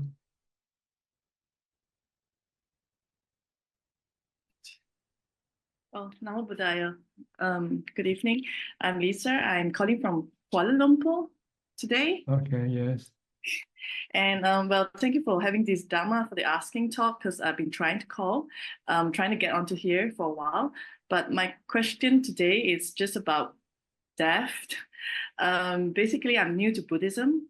So I started only when my father passed away. And the chief monks came to pray for him in Kuala Lumpur. And that's when I started a little bit more about Buddhism.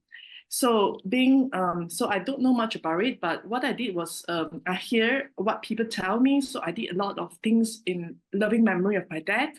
So we did like lots of dana in the temples and even in Bodhgaya,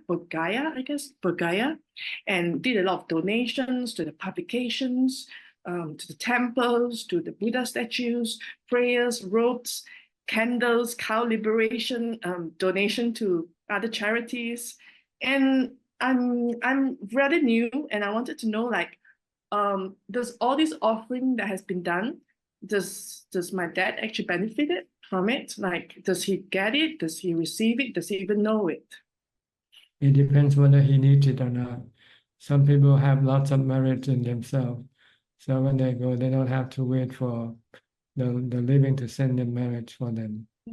It's like when you go abroad, if you have enough cash in your pocket, then you don't have to wait for people at home to send you the money. So we don't know this, what kind of status he is in right now, whether he's a deva. A deva is a rich being with plenty of good merit with them. But if he's a hungry ghost, then he would then have to rely on the merit you send him. Okay, yes. And what about going forward, Ajahn? It's like I can see that there's like the Hungry Ghost Festival and there's a Ulambana Festival, and that's when they always send merits to the departed. And also every Vesak Day and various time, there's always some newsletter from the temple for like candles, offering robes. Is there something that you would continue doing for the departed?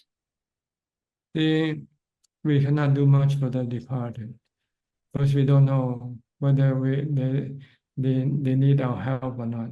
Mm. And if they need, we can only send them very little help.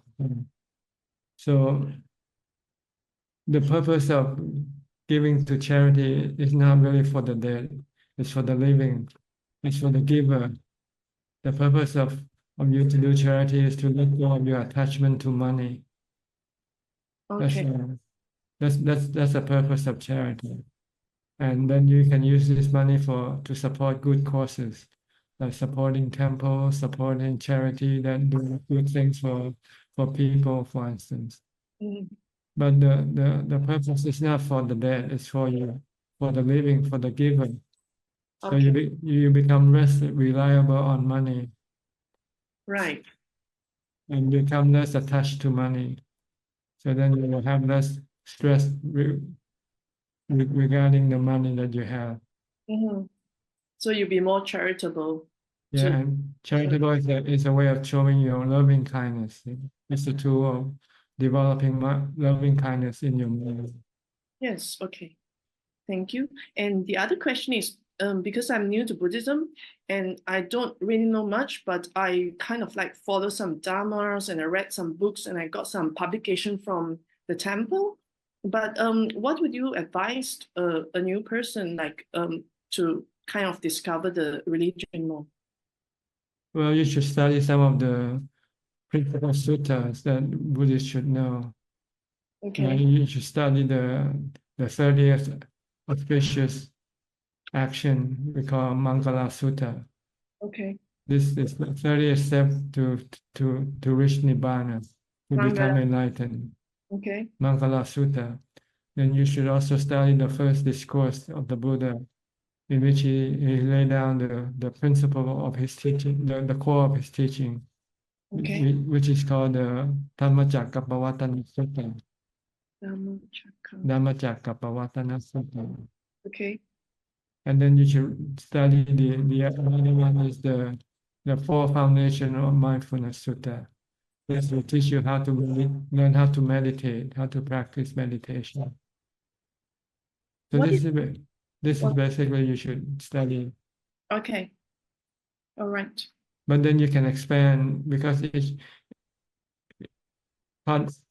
the teaching might not be clear in itself, so you might have to search for more to understand more. You have to study some other sutta that will explain better.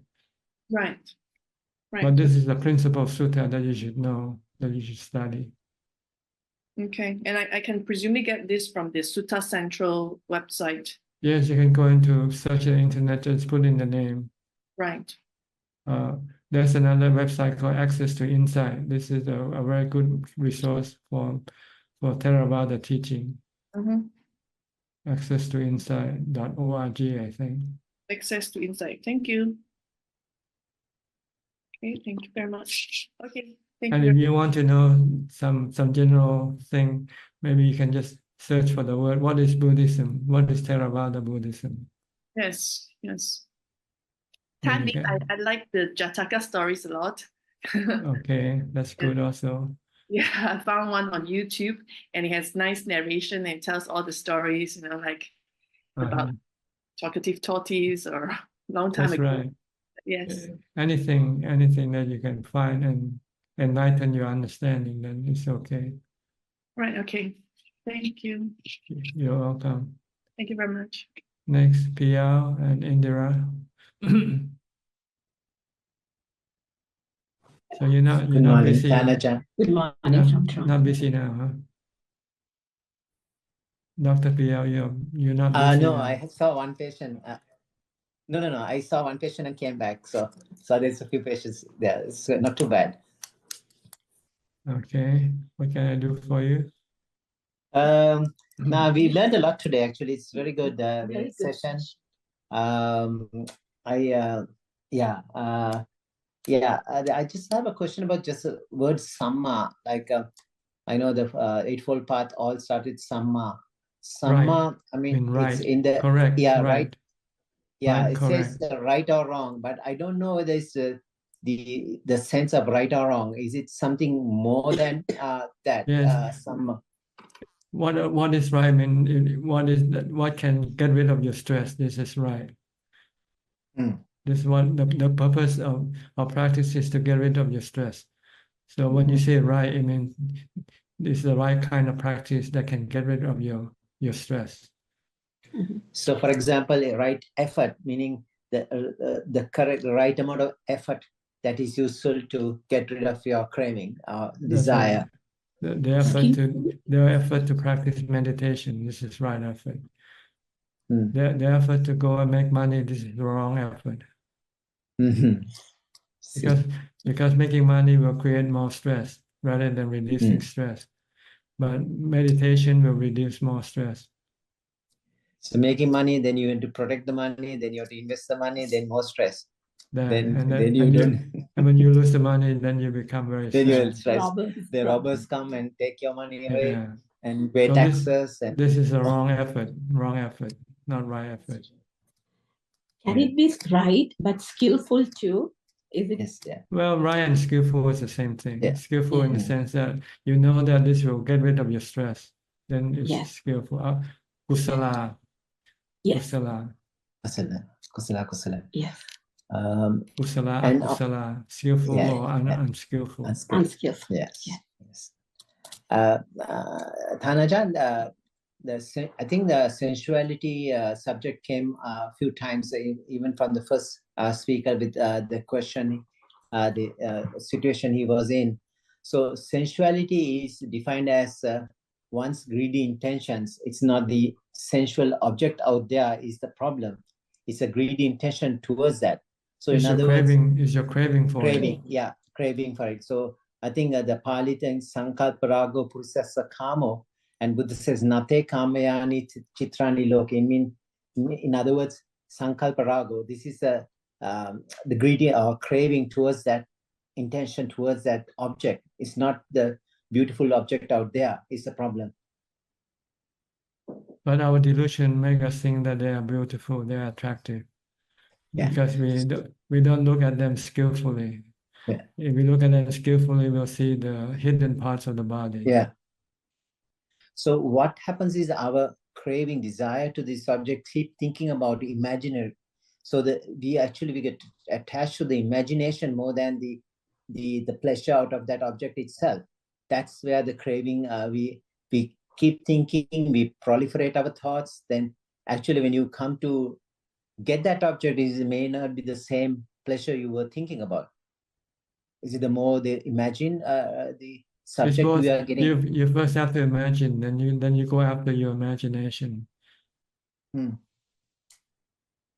So the proliferation, the thoughts, we become more enchanted. So this enchantment, to become disenchanted, like a nibbida.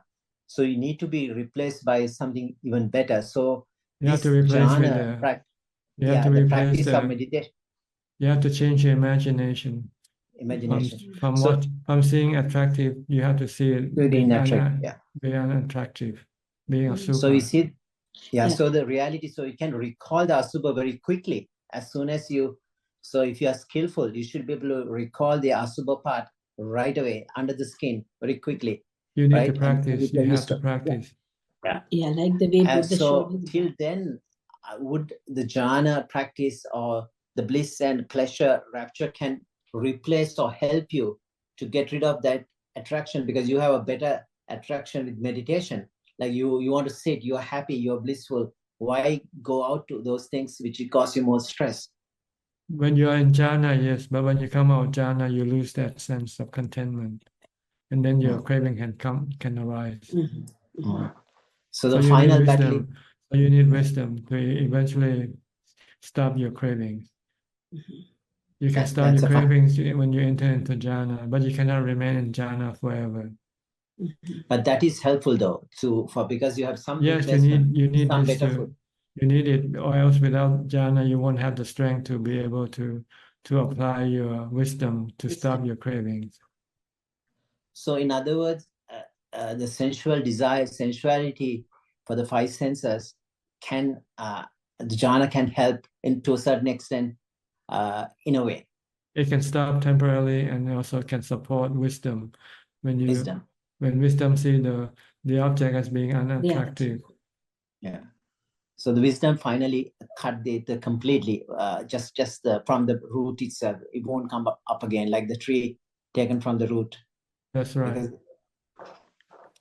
But the jhana is just cutting the top of the tree, but it'll keep coming back again and again. Yes, because the root hasn't yet been uprooted. Yeah. Thank you so much, Dhamma.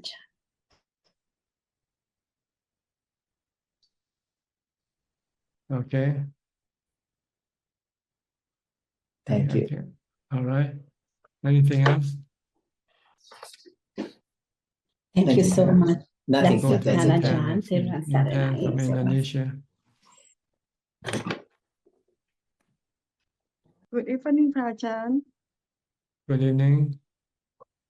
Ajahn, I have two questions. One, in my country, have opinion to more understand the law of the karma. We need to learn Abhidhamma. So, can I know Ajahn opinion? What do you mean? What opinion? I mean, in here, they believe to more understanding the law of karma, we need to learn Abhidhamma Sutta. Not necessarily. Not necessarily. I never studied the Abhidhamma, but I can understand the law of karma. Okay. The law of karma is so simple. You don't need to study the Abhidhamma. The law of karma says you do good, you reap good. You do bad, you reap bad.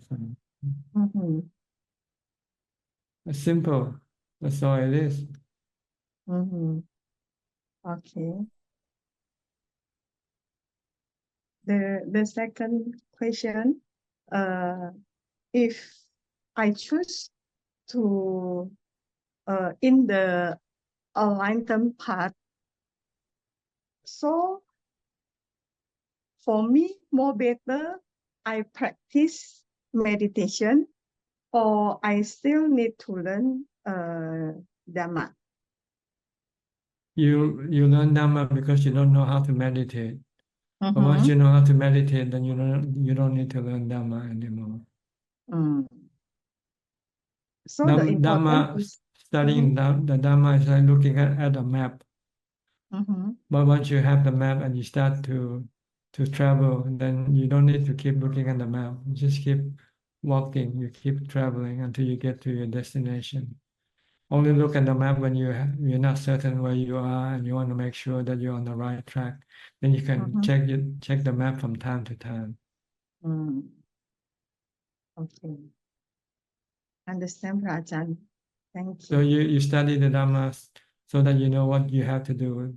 The Dhamma say you have to practice dana, you have to practice sila, you have to practice meditation. Okay, once you know this, then you start practicing. And when you have question about dana or sila, then you have to look up and to find the answer that you want to look for from the Dhamma book.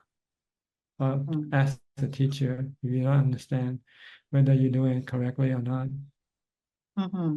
But you don't have to study the whole Tripitaka, you know.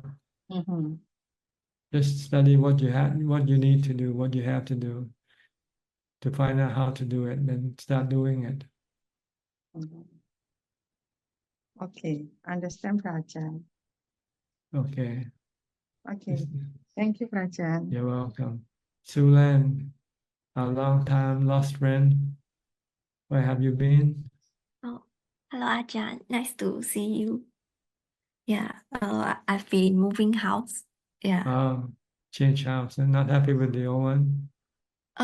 Actually, I'm happy with my old one. Yeah, but it's just that my husband and I are moving out to another place instead. Yeah, to have our own home. Yeah. Okay. Yeah, but it's quite stressful to move, and I don't like moving. Make you happier? Huh? Are you happier now? Yeah, now I'm like temporarily staying with my parents while my husband is going for a work trip. So I'm pretty comfortable back at my original place.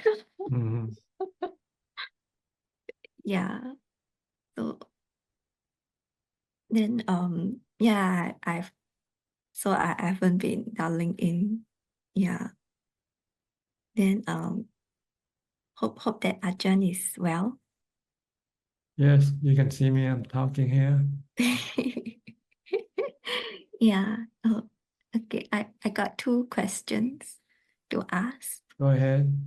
Okay, my first question is also related to moving, because like Ajahn, like when you had to move from Thailand to overseas to study, and then after that you went into homelessness when you ordained, then do you have any aversion from like adjusting to new environments? If you do it because you wanted to, then there's no aversion. You do it with attraction. Oh. But if you're forced to do something that you don't want to do, then you will have aversion. I see. Same action, you can either have aversion or attraction. Depends on your attitude toward that action. If you like that action, then you don't have any aversion for it. But if you don't like that action, then you will have that aversion. So it's your attitude that matters, not what you do really. Regarding aversion, no aversion. Like if you want to move house, when you move house, you don't have aversion. You're happy to move. But if you don't want to move and you have to move, then you would have aversion. Oh, okay. It's in your mind. It's all in your mind. Attraction and aversion. Yeah. So I've been feeling very stressful moving house. So if you're stressed, it means you don't want to move then. Yeah. But if you're happy, if you have no stress, that means you want to move. You're looking forward to a new place. Then what can I do? I have to change my attitude. Just learn to live simply. Just don't be choosy. Just a place to sleep, to protect your body. It doesn't have to be luxurious or be lush, be posh, you know. It's just simple. Try to live simple. Try to live simple. Okay. I shall remember Ajahn advice. Okay. Mm. Next. Then my second question is, when we keep procrastinating or find excuses for ourselves, you said that, it's a lack of sacha, no have honesty to ourselves. Then are we also producing bad karma for ourselves? By procrastinating, Uh, you're not doing any bad karma by procrastinating. You're just avoiding or not doing the good karma that you should be doing. That's all. oh, In order to correct this procrastination, you have to think of that you might die tomorrow. So when you die, you won't have the opportunity to do good things that you can do now. mm, So when you think of that, then you might say, oh, maybe I should not procrastinate anymore because I don't know if there will be tomorrow for me or not. oh. Then when I think in this way, then I feel like, oh, there's a lot of things I want to do. Then again, I'm not can't Then you really have prioritize. then you have to look at yourself that you only got two hands. So Oh, you can only do what your two hands can do for you. oh, yeah. I only got two hands. Then You don't have 10 hands, so you only got two hands, so you can only do so much for with your two hands. oh, true. Okay. Then I have to think of which one is most important to do. That's right. You have to prioritize. Mm, okay. Then Ajahn, like what have you prioritized most? What do I want prioritize most? Yeah. Free your mind from suffering, free your mind from dukkha, from stress. Mm, That's the most important thing. Because if mm, your mind is not happy, it doesn't matter how much money you have, you won't be happy. But mm, if your mind is happy, you don't even have to have any money and you can be happy. mm,